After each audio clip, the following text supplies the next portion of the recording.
Hello and welcome. My name's Andrew Keeping. I'm a concert guitarist, a producer, film composer, filmmaker, foster parent, and a full-time snack negotiator.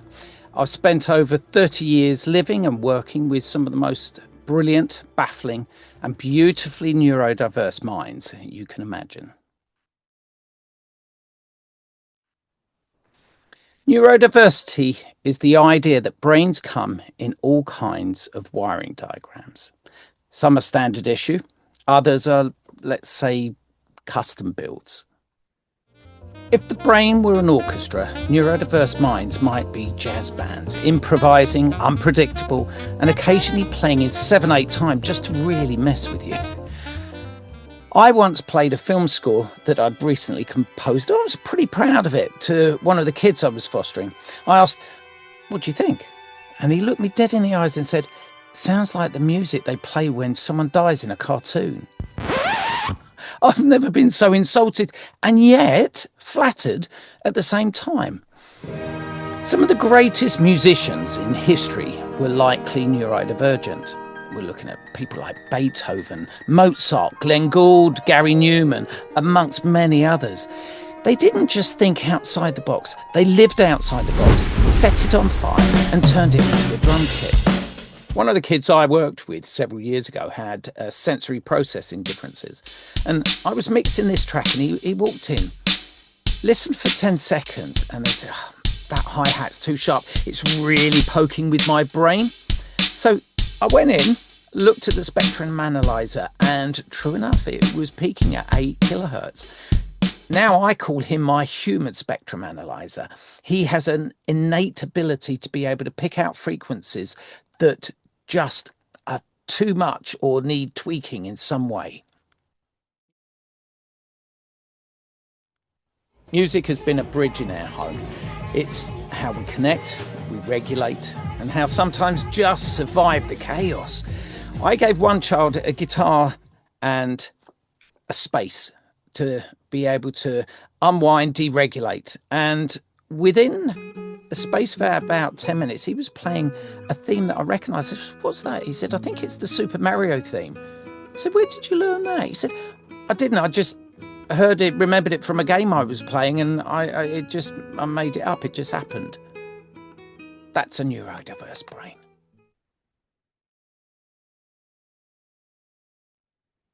Many with neurodiversity are told that they're literal thinkers. I'll give you an example.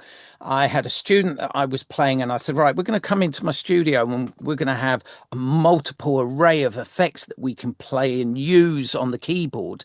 I'm going to have some backing tracks with the guitar and we're going to have a jam session." And he said, "Oh, no, I don't like jam." I said, "All right, do you like peanut butter?" He said, "Yeah." I said, "Okay, we're going to have a peanut butter session." And he said, "Yeah, only I like crunchy." I said, "Let's make it crunchy, whatever it takes." Another time, I scored a short film and I played it for my family. And one of the kids said, "Yeah, it's good, but it needs more explosions, maybe even a dinosaur in it." I was like, "Hold up, it's a romantic drama." He said, "Exactly." Neurodiverse brains often process sound differently. For someone with FASD, fetal alcohol spectrum disorder, a crowded room might sound like a drum solo in a blender. But give them a quiet space and a guitar, and they'll show you some magic. One of our foster children, a long-term placement, Charlie, has been with us for over 10 years. He's now 19. When he first came to us as a 9-year-old, he was classed as non-verbal. But it's like living with a cartoon character. He loves a game show and he will recite long passages verbatim. And on one occasion, we're driving up to Sheffield at Christmas to see my sister-in-law. And Charlie starts singing in the back of the car. And he's reading a story, but he's singing it with the same lyrics to a Christmas song. And it was perfectly in time, it was perfectly in tune, it was beautifully synchronized. And it made me realize that his brain was able to pick up these things instinctively. So I've brought him into my studio and I will improvise a passage, maybe in the sound of a French horn, and he won't be able to look. And then I go, can you play it back? And he'll go straight to that note and play pretty much the exact same melody in exactly the same time that I played it. And this is a brain that is just so complex in its intricacies, and I find that fascinating. I was in the studio here and I was recording a guitar solo, and just outside my window here near the kitchen I could hear Charlie was tapping on a tin pot. And I was like, oh, really? I've got to do this all again. And then I was listening in, and he was playing it exactly in time. He tuned in through the wall to what I was playing, and he was playing it perfectly in time. I brought him into the studio and I got him to play it as a backing track to the track that I'd been recording. And it was a lovely little tin sound, actually. And if he was verbal, he would have probably asked for royalties on that. Now, I'm going to let you into a bit of a secret. Over 30 years of teaching and coaching, probably 7 of my most successful students, and when I class successful, I mean those that are regarded highly in their specific professional field, they've gone on to become incredible musicians in their own right. But what I would say is they had the opportunity in the fact that I was able to find methods that would help them excel in their field. So if they had, for example, dyslexia and they really struggled with reading music, what I would do is find another form of reading tablature, another form of being able to read the music or find a way of expressing themselves through improvisation. So finding what they really excelled at and honing in on that.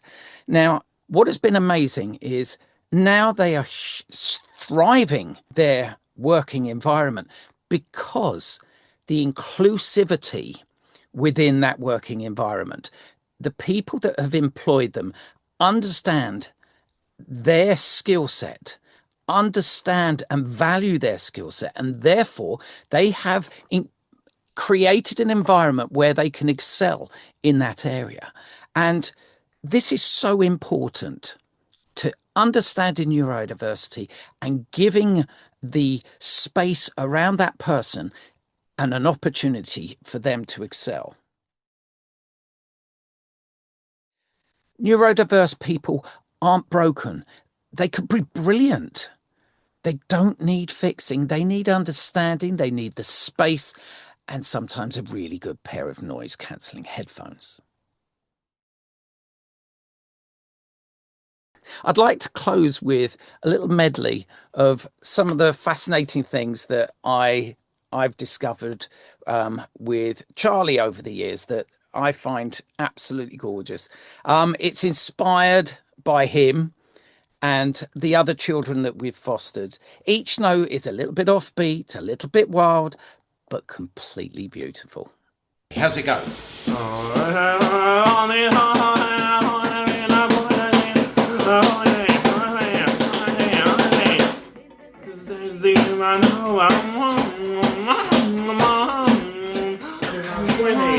hurry up, that way going to box money! We can get together.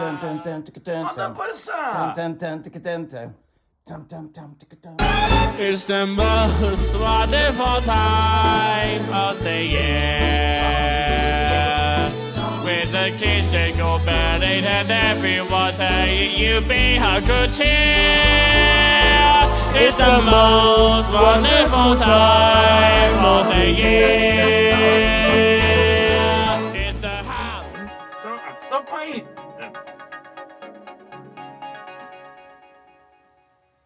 Well done. So, thank you for listening. And remember, in music and in life, it's the unexpected notes that make the melody unforgettable. Thank you for listening. Hope to see you again soon.